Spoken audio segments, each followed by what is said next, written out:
Today I'm going to install the shower pan. Now these pre-made kits are really nice, but not everything's perfect, so I want to show you what I do and don't like about these kits. They're nice because you don't have to flow to floor or anything to build your own drain system. They're quite inexpensive. You can throw these in and you're pretty much good to go. There's two things you need to pay attention to most. One is the location of the hole, and then the second thing is it's going to be level. I guess if I would add a third thing is your framing on your wall. You want it to be open framed for this system right now. Some of them you can have the concrete board or drywall, whatever it is, up depending on how you're going to do your walls, and then you can put the drain in or the pan in. This one, clean wall is best, and then you can put the pan in, and then on this shower I'm going to do my concrete board and then tile, and then have glass doors. This allows for double glass doors on this specific shower, but a single one, it's gonna apply pretty much the same. I've done about 15 bathroom remodels as a hobbyist house remodeler, and I've learned a few things. I haven't done a ton, but enough to know what not to do in a lot of cases. The first thing is this kit comes with this drain right here and a flexible pipe. And the idea of that is so that you can have flexibility underneath the pan to move it wherever you need to do. Although it's not the most durable and the pipes are small, so for me, I already had 2-inch pipe underneath the ground here where I dug through the concrete. So I'm going to use a 2-inch ABS pipe for the P-trap, and then I'll run that up directly into a shower drain I picked up. So spending the extra 15-20 bucks for me is well worth it, because now instead of having an 1.25 inch pipe, I'm gonna have a 2-inch pipe. It's gonna clog hardly ever at all. Probably it won't ever clog, whereas the 1.25 inch pipe can clog with hair quite easily. So to get started and show you how I like to install these, I like to put it in place. Now it's a 34-inch, so you're going to be able to measure 17 inches in from either wall. But just to double check, what I like to do is grab a stake, or this instance, I've got a screwdriver, and I'm gonna come through the hole and put this in the dirt. Now, if you just have like a wooden subfloor or something, you can use a Sharpie, whatever you need to do to mark the very center. And that's gonna be easy and a way to make sure your drain pipe comes in the exact location without messing it up at all, because we're allowing this to be our measuring jig instead of a tape measure, which is more accurate than and less chance of mistake. All right, so you'll see down here with the plumbing, this is where I need the drain to come exactly. So we've got our P-trap. So the nice thing about these is you can orient them in such a way that it'll go exactly where you need it to go. And it's almost straight, but not quite. So if I come straight forward and straight over, you'll see it's too far over.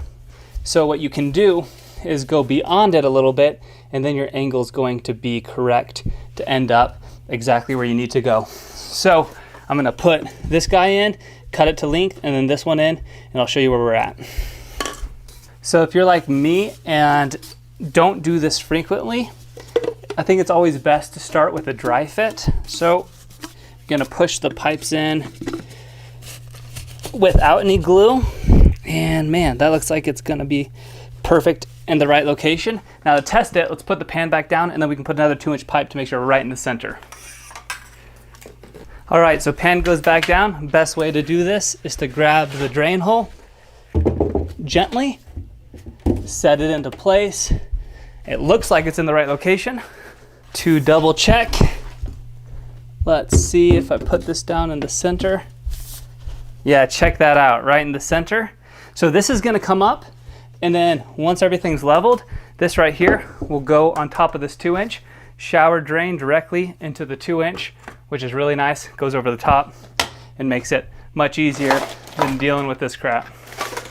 Now that the dry fit's done, make sure everything's deburred, and then you can go ahead and glue up your P-trap.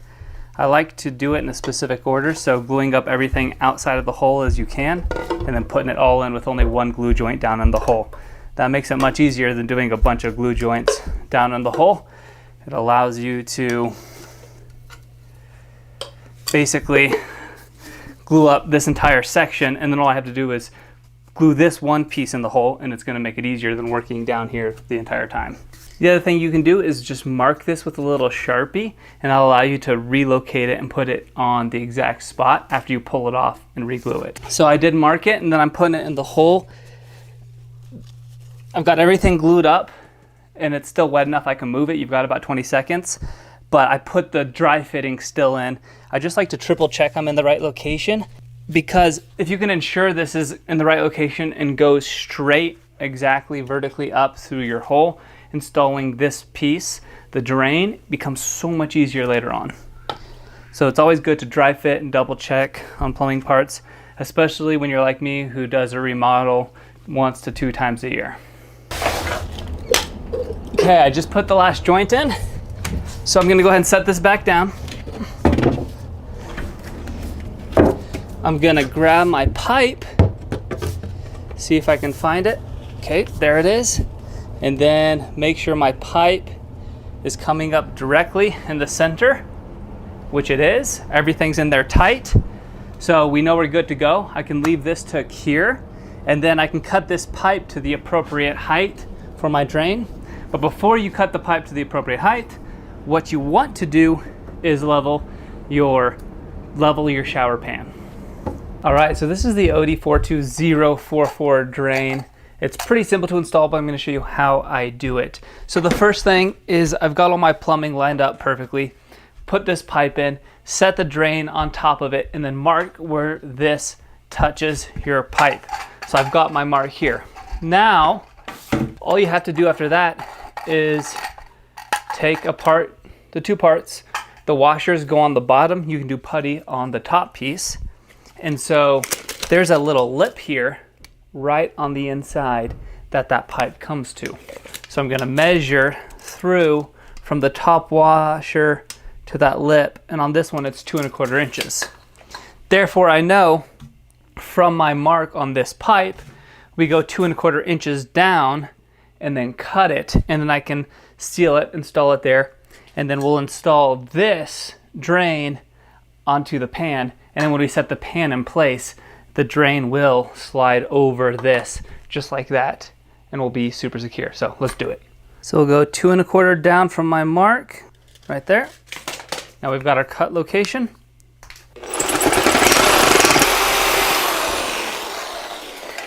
Now we've got our pipe. I'm gonna clean off the sticker so it doesn't interfere and also deburr it. Next I'm gonna heat up and roll out some plumber's putty. It's a little cold where I'm at, so if you work it a little bit, it'll heat up and be moldable. Oatly recommends a 1/2 inch diameter. You can always go too big and then clean it out later after it with all the squeeze out, but I'd rather have too much squeeze out than not enough. There we go. So you got a nice big massive bead on this, and then you've got your rubber, then your cardboard go on the bottom piece. So this will go through the top, this one on the bottom.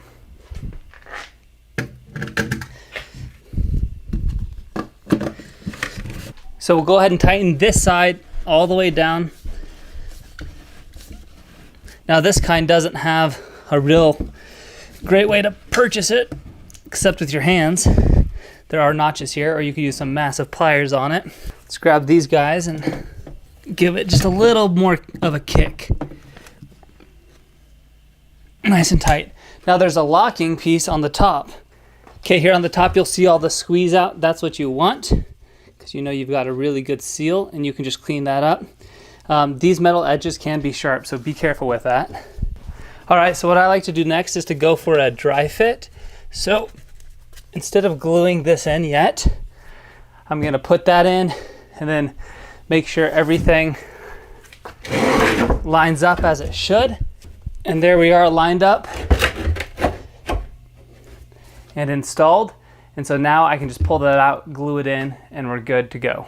All right, now that we've got everything set up, I'm actually leaving this open. I'm not gonna pour concrete over here because it doesn't need to be. It's under there and the frame is still secure, which is really nice.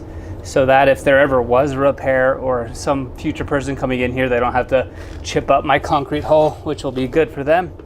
But let's do this final joint here. So clean both ends. This is the most difficult one, but if you do have an open bottom or between joists or something, it does make it a lot easier because you can reach under and line them up. But you don't have a lot of time, but you want a very, very secure joint. So, that, coming down with it.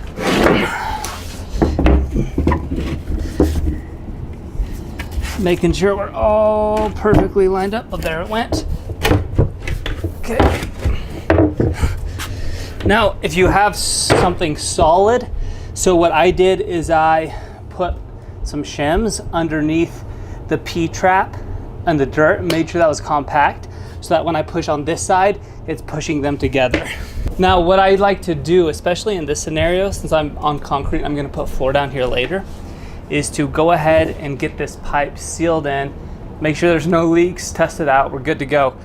Then I'll take my shims and level this shower once it's in. That way it's touching in all sides. And I'm building up a flooring over here, so the flooring is gonna cover over those shims. It's gonna be completely waterproof, so the wood shims are completely fine. You could use composite ones in the bathroom, would make probably more sense ultimately, but then this is ultimately level. But it's easier to level after the fact, in my opinion, after the drain is completely in. So now that we're completely in, you know, it's curing right now. Once it's completely cure, so you see there's a little wobble. We'll level this out. We're good to go. Pre-made shower drain like this, much easier to install than floating your own, and frankly, a lot quicker on the builder.